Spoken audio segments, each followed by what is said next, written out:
You will not get anywhere in life unless you set your vision and know where you want to go. You haven't just been building homes, you've been building these communities. Lead people in a manner that you would like to be led. What is the best piece of leadership advice you swear by?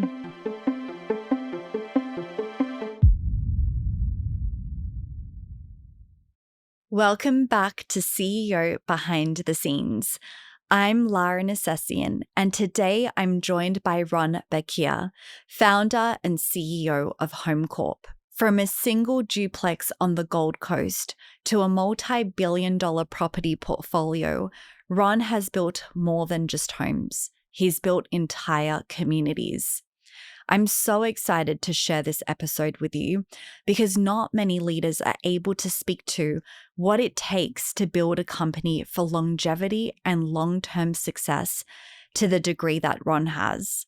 In this episode, we delve into the values that shaped Ron's leadership, the bold moves behind Homecorp's growth, and Ron's vision for the future of Australian property. Ron, welcome to the show. Lara, nice to be here. Thank you for having me. I'm so looking forward to having this conversation with you. And there were so many different directions that I felt this conversation could go because of the long-term history that you've had in terms of career, but also in terms of what you've built with Homecorp. And where I felt like I really wanted to start was something that your parents had shared with you early on. And they had told you, karma will always catch you. That's so right. Always do the right thing. That's exactly right. Could you tell me how you believe that that principle and that mindset really shaped who you've become and the leadership journey that you've embarked on? Sure. As you said, from a very early age, both my dad and mum had always instilled in me that always do the right thing along the way. Life's a circle. What goes around comes around, and karma will catch you. And throughout the journey of life, that's my principle. I won't budge on it unless the situation benefits all. I just don't want to get into it. So it's been a key driver for me, and understanding that along the journey of life, there's going to be many ups and downs. But if you genuinely believe that you're doing the right thing and you believe in karma, then it sort of sets the path. And my principles have always been have a clear vision, believe in yourself, and do the right thing. Because when you know you're doing the right thing, you've got nothing to worry about. And that's really shaped who I've become, really shaped everything I do. It's so powerful. And I wonder with these guiding principles that you speak about in terms of, really having this vision and being really clear on who you want to be whilst you are building everything that you are, how do you believe that this personal value of yours has really shaped Homecorp's values, principles, and trajectory? I instill it in all my staff. Our purpose is to genuinely add value to people's lives. So when you're passionate about something, you believe it, you believe in what you're doing, and you actually talk to your team about it, and they understand and they share that understanding, they drive from within for them. And for me, that's sort of been a key drive that I always instill. It seems like people really is at the center of everything that you do. And we are going to talk a little bit about the way that you have led your team and those types of leadership principles a little bit later on. But I'm curious to know, how does this impact the way that you operate from a legacy standpoint as well? Because one thing that is really clear is the fact that you have built with this long-term vision in mind and with legacy in mind. I'm wondering, is that something that you always felt was important from the beginning, or is this something that has cultivated and strengthened over time? As you grow in business and in life, you start to sort of shape yourself, and your beliefs sort of get stronger, your purpose, you start to understand a little bit more, and you're trying to understand, well, what's the vision? What are we here to do? But the guiding principle for me has been, whatever you're doing, in whatever area you're in, just do the right thing. And that's sort of been my guiding principle. So that's something for me that's so critical, and it's definitely shaped me because, you set out when you're young, you're 17, 18, 20, you really don't have a vision. You really don't know what you want to achieve. You just, I want to be wealthy. We don't even know what that means. Or you want to be rich. You don't really know what that means, right? So you sort of evolve as you go on. But always in the back of my mind is do the right thing along the way. And then as we've sort of grown the journey, then you start thinking about, well, what are you here to actually do? Are you here to just make money? Are you here to just do the right thing? Or are you here for more? Do you want to leave something behind? Do you want to create things that last? Do you want to leave a legacy behind? Do you want to create a company for generations to come or not? And that's something that you sort of evolve with as time goes. I want to go back to 2004. What actually ignited this idea, this passion, this inspiration to actually create Homecorp? We started with a duplex. And when I finished that duplex with very, very limited money, when I finished that duplex, I stood in front of it and I said, wow, I love it. I love creating things. This is what I want to do, but I want to do it on a grander scale. This is just the start of something that is going to be very big into the future. And this is just one piece, you start with a duplex because that's all you could do. And then you grow and you evolve. And as you create more things and you enter that community or you enter that project, you say, we're going to do so much better things in the future. And you sort of then evolve your vision and then you lock into your vision and then you start evolving towards that vision. And at every project you do, the art of it is to ensure that you're tracking towards the vision that you set out to achieve. And it's time. And so that moment when you actually sold this duplex and then purchased a 66 lot estate, what did that experience really teach you? Did it really code into you in your belief system in terms of really seeing opportunities and trusting your intuition and being open and willing to take that kind of risk? Yeah, look, I'm a type of person that's sort of always gone with my gut feel. That's sort of ingrained into me. So when I look at a transaction, I say, how can I add value to this situation and how does it feel? That's the first step. Establish how do you feel about that, and then everything else comes. So I really go with my gut feeling. I try and trust myself. 90% of the times I get it right. 10% we get it wrong. No one's perfect. It's the journey of life. You're never going to get it 100% right. But it's about what did I do wrong that I could have done better, right? Or what would I do in a different circumstance? And you assess every situation throughout and at the end. And you pick up on whatever you could have done better and you make sure you do it better in the next round. And I'm curious to know, in your experience, how did you cultivate more of that gut instinct and intuition that you spoke about? Do you feel like it was always there and it was a matter of learning how to tune in and maybe block out the noise and the distractions and perhaps what other people expected you to do to listen to that intuition? How did you really strengthen that over time? I like to get feedback. So I'm happy to listen. As I said, you don't know it all. You ask and you seek and you shall find, and you go and inquire, and you check things out. But at the end of the day, the buck stops with you. You got to make that call. So I've learned over the years, and I check after I've made the call, was it the right call or was it the wrong call? And I always, the time when I don't go with my gut, which is rare, I always say I should have gone with my gut. So I've learned go with the gut at every time. Yes. And that is the learning point, because you say, oh, I don't really know about this. But your gut inside saying to you, do it this way. But you choose for whatever other reason, because 12 people told you it doesn't work this way. You go and you say, I should have gone with my gut. And that's the sort of experience. That's the learning. It's a numbers game, so to speak. Absolutely. And I really resonate with what you're sharing. And I have a feeling that a lot of leaders that are listening to this episode can also attest to that it is very easy to get distracted and to look at what the competition is doing and to look at what other people are doing and then feel like you should be making your decisions based on that. But I Yeah, think what you've shown through evidence of being able to build what you have over such a long period of time is that when you stay true to that, it actually pays absolutely. greater rewards because you are building up that evidence and you are then doubling down on what is working. 100%. There are always people that tell you can't do something. It's not that you shouldn't listen. You should listen and learn because we're always learning. We might pick up something every day.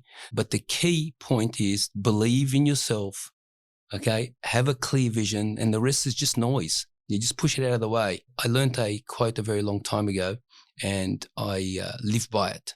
And that is, I only see my outcomes and my obstacles will give way. Right? Mm. I only see my outcomes and my obstacles will give way. We're on a journey. This is what we're there to create. All the rest is noise along the way. And the reason I can say that is because I know that I'm always attempting and always do the right thing along the way. And that's sort of, it's like a guarantee. You know, it's like a bank guarantee in the back of my mind that I say, I know that I'm always going to do the right thing along the way. I'm not going to do the wrong thing. I just go with it and the rest is noise. I want to bring this back to some of the key developments that you've really led. And a couple that stood out were, Eve Residences, Yes. Sienna Varsity Bridge. Yes. When you've brought these types of developments to life, what has really stood out to you? What have been some of the key moments or milestones or lessons that you've really gained from bringing those types of developments to life? What I enjoy most is at the completion of the building, when you stand there and you say, we have created this.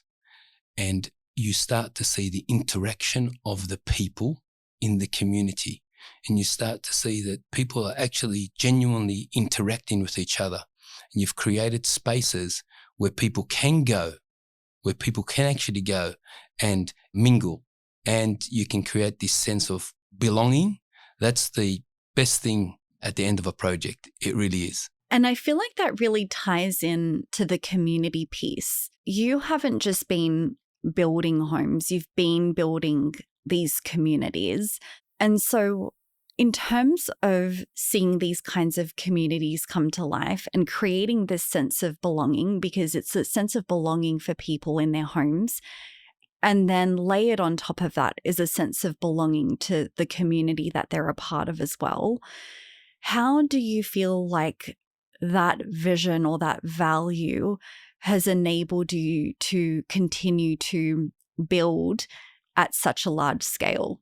It's the key. It is absolutely 100% the key. I say to the team, and this is our purpose, and our purpose is to genuinely add value to people's lives.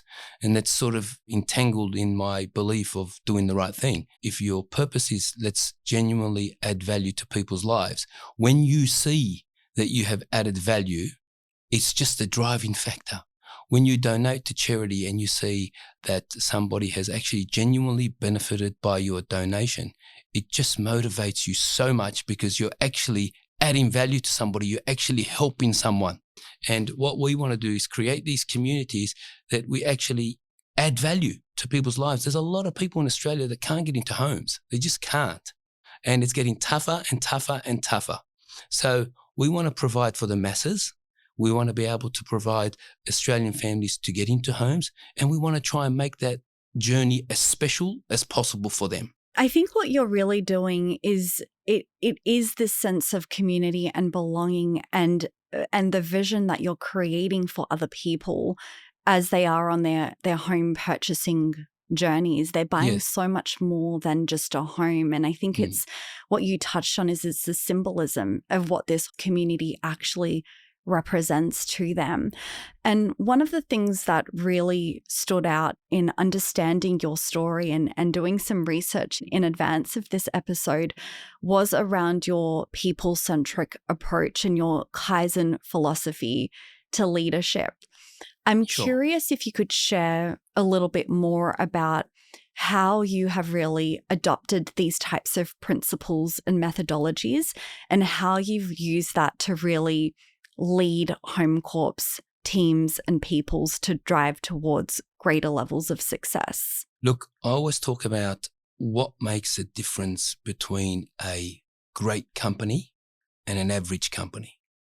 There's got to be something that makes the difference between a great company and an average company. And I always say it's one thing. It's only one. And I say it's the people. It's the people that make a difference.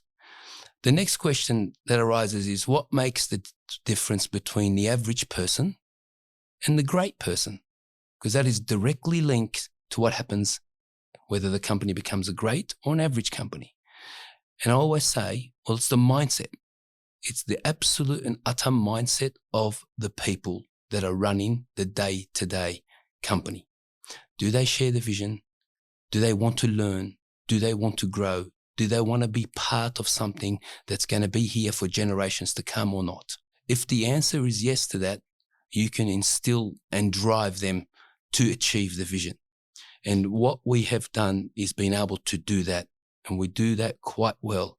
A lot of the team members have been there for a very long time because they believe in what we're trying to achieve.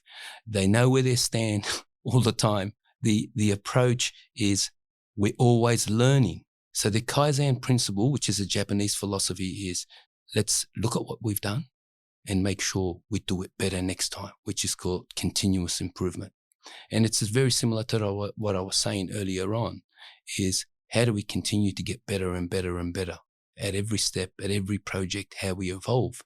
The same principle applies in everything we do. The intention is for the team and every leader, every manager to think the same process. And that is, let's assess what we did. Is that heading us towards our plan? And let's work out what we could have done better and how do we continually improve. And that is our value system, or one of our value system within the organization. It's up on the boards everywhere. Everywhere we walk through the office, everybody knows what it is. They know what our values are. They know what we're here to do. And we live by those principles. And it's one thing is saying it. The other thing is actually doing it. And the art of it is get your whole team to do it and to do it consistently. That's what we've been very good at so far, touch wood, doing. And one of the pieces to that is your belief in having a high degree of visibility and transparency and really being open with your team. So I'm curious, I know you mentioned you have these boards and things like that throughout your office. Like, what have you done to really integrate this level of visibility and transparency throughout the culture and the teams in your organization? Sure. The company know what our 2030 plan is. We break it down into, well, what's our 25 plan? What's our 26 plan? What's the immediate plan? What are we here to do next year? And we break it down and explain to them in every single sector of the company, what is the outcome we are seeking? Everybody in the leadership team, everybody in the executive team, and everybody in the whole company is across every sector of what we are trying to achieve. So the complete and utter visibility over what is the company trying to achieve in 2026 and how does that lead to their 2030 plan, their 2040 plan? How does it lead to it? What are we going to do next month? What could we have done better? And that's done on a monthly basis, done on a quarterly basis, and it's done daily through the management team. It's like a pilot taking off and saying to his passengers, "Good morning, ladies and gentlemen. This is your captain speaking. This morning we're going to leave Sydney International Terminal and we'll let you know what happens." And the passengers are going to freak out. So where the hell are we going? How long is it going to take us? The pilot has no idea where he's going. What will happen eventually is runs out of fuel because he's got no destination. There's no time. No one knows what they're doing. The plan is to establish what you're actually doing. So there's a difference between the pilot saying that and the pilot saying, "Good morning, ladies and gentlemen, this is your captain speaking. We're leaving Sydney International Terminal. We're heading to Tokyo International Terminal. 9 hours and 8 minutes is our flight time." And off he goes. Everybody knows where they're going. Everybody knows how long it's going to take to get there. And that is the journey of business and the journey of life if you set it. And throughout that journey, there'll be speed bumps. So he'll go up in the air and he'll find a hailstorm and the control room will tell him go right and go left and duck this way and slow down because of the tailwinds. But at the end of the day, he's going to aim back at the destination he's trying to hit because he knows what it is. Because he knows what it is. It might not take 9 hours and 8 minutes. It might take 9 hours and 50. But he's going to reset his path to land where the plan has set.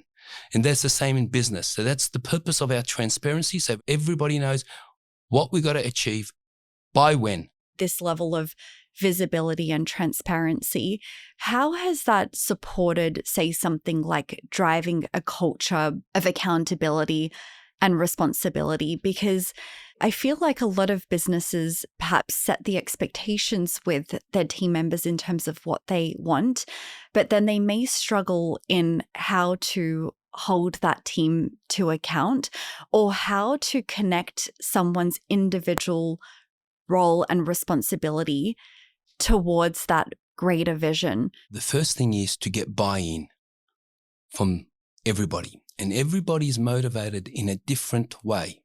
You can't talk to one person the same way you can talk to another person. So the art of it is to establish, well, how do you actually talk to this particular person to get through to them to ensure that they want to be here for them to do what we have set out to do? Number one, do they believe in the plan?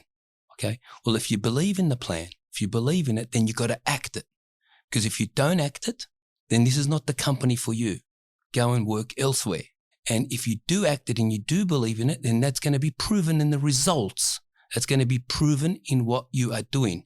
And then you got to inspect, because if it's not inspected, it's not expected. It's very simple. What I mean by that is, these are the targets. How do we track?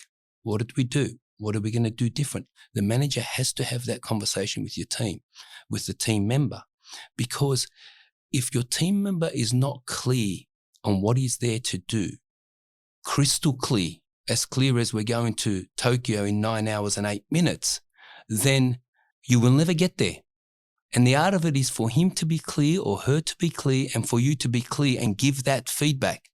And the important part is if you give that feedback, you can align.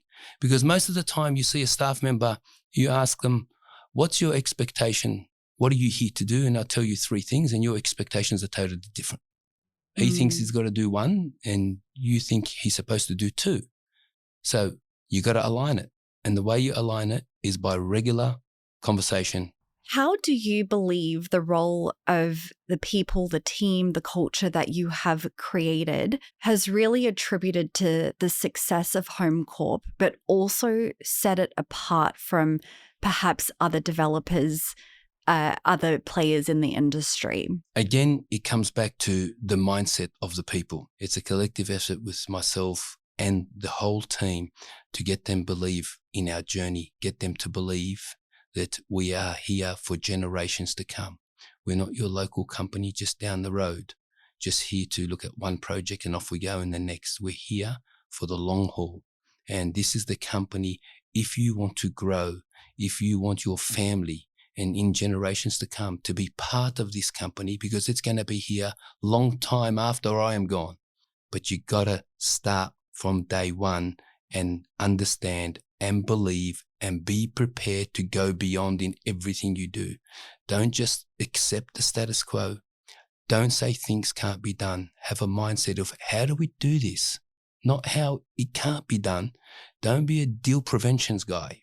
Work out a way to do things so we can grow and understand that if we have a mindset that we're going to accept the status quo and it can't be done, electricity would have never been created, planes would have never flown. The mindset is how we actually progress forward, and that's the culture we've been able to instill in our team. And I think that's just sort of the driving force behind it.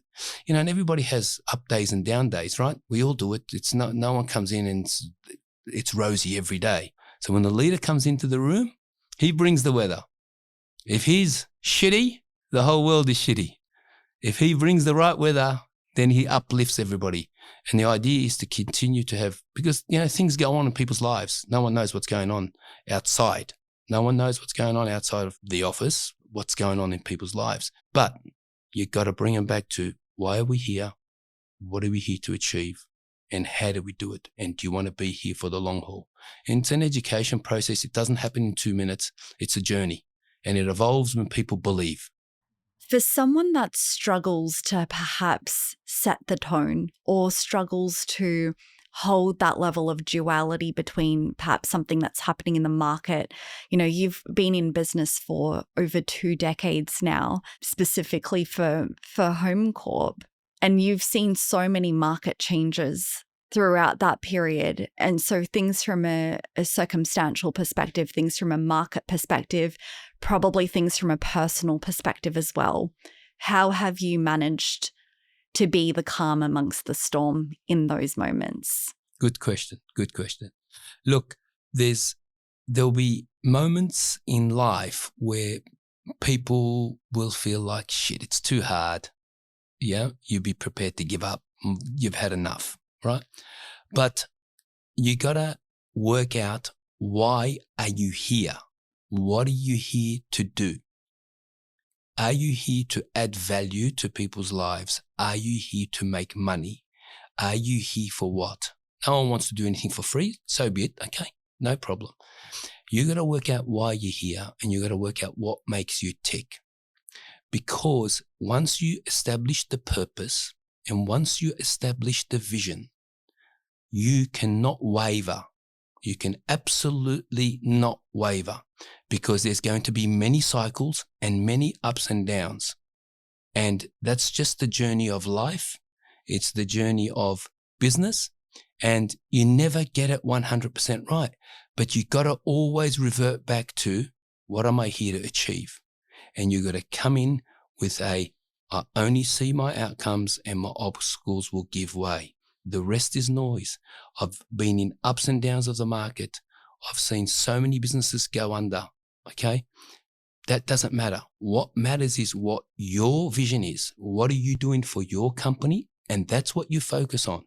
I'm not suggesting don't understand the market or don't understand the competition. That's okay. That's good market intel. But that all doesn't matter. What matters is the vision of the company and the purpose. What are you here to do? And how do we do it better? How do we do it the best? The rest is noise. So for me, it always comes back to that. It comes back to my 3 guiding principles. I believe in myself. I have a clear vision, and I always do the right thing. And that's what centers me all the time. That's what I come back to despite the ups and downs. And there's been many, I can assure you. It hasn't all been rosy. We didn't wake up one day and go from 0 to X. It's been consistent, persistent determination, driving every day to ensure that we're going to be able to achieve the outcome. Just go back to your purpose and you'll get there. Looking back over this journey and remembering young Ron, that first fell in love with building, watching How his old dad are you build. making me sound? Like 200 years old or something? No. So young Ron. Now it's old Ron. Not Okay. at all. Not at all. But just that younger version of you, that where this passion first got ignited. Looking back over this, 20-year journey in Homecorp, what are you most proud of over this period of time? I'm genuinely proud of being able to create things and create communities. There is not one thing, but if I go back to the most important thing is the culture, the team that we have created. We have created some exceptional team members, some exceptional people, and it's all about the team. You can create houses, but it's different to create homes. You can create buildings. It's different to create communities. You can work with people. It's different to work with great people and to get them up to a level of greatness. So for me, I'm very proud and I'm very blessed to have been able to work and continue to work with so many great people that actually determined to achieve the outcome for the company. And then on the flip side, when you're looking forward to the future of Homecorp, what excites you the most when you think about, say, 2031 and beyond? It's so limitless. I don't even know where to start. We have so much potential. We're going to take this company international, and we're going to grow into new markets. We're going to create communities that are very inspiring. We're going to create communities of the future. We're going to work with our Japanese partners to bring AI and mobility and technology to our communities. There's so much. It is endless, and it really is unbelievable for us. So, Ron, we end all of our episodes with a rapid fire round. So, the first question I wanted to ask you is, what is one daily habit you never compromise on? One daily habit I go to the gym. I love every it. day. Every day when I get up, rain, hail or shine, I will get up and I will go for a run, or I will walk, or I will box, or I will go to the gym. That is the first thing I do, and it's a non-negotiable. After that, I set the tone for the day. And it's easier to just stay in bed, but I just won't allow myself to do it. Discipline. Yep. Discipline and commitment. Absolutely. What is the best piece of leadership advice you swear by? Whatever you do along the journey, make sure it's transparent for people to understand, and lead people in a manner that you would like to be led. And what I mean by that is you have to instill in the people to do the right thing despite everything else, because people are genuinely good. They want to do good. And if their leader is good and genuinely wants to be good, they will follow you as a leader. So from my perspective, that is the first key thing. I want to instill in my team and as a leader that we are here to add value to people's lives in whatever way, shape or form you can do that. Your business does that, or your status does that. Inspire people by doing the right thing and actually walking the walk. Don't say and don't do. So if you say it, do it. That's what I would say. What is the moment you knew Homecorp was going to succeed? I don't think, Lara, there was a moment. I really don't think there was a moment. I never stopped and said, this is the moment that it all turns around. It was just continuous every time, every day, just growing and knowing in my heart that we're going to grow this company into something spectacular. If you weren't leading Homecorp, what would you be doing? That's a difficult one because I love Homecorp, but what I love most is helping and inspiring and teaching young people the mistakes that I made that they shouldn't make. And one of the key things that I would like to teach along the journey of life, and it's for the younger people, since you called me old, right? It's for the younger people, is this: you will not get anywhere in life unless you set your vision and know where you want to go.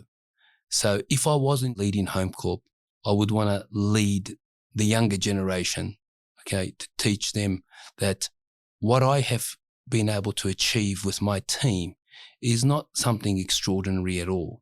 It's just something that came from a very clear vision.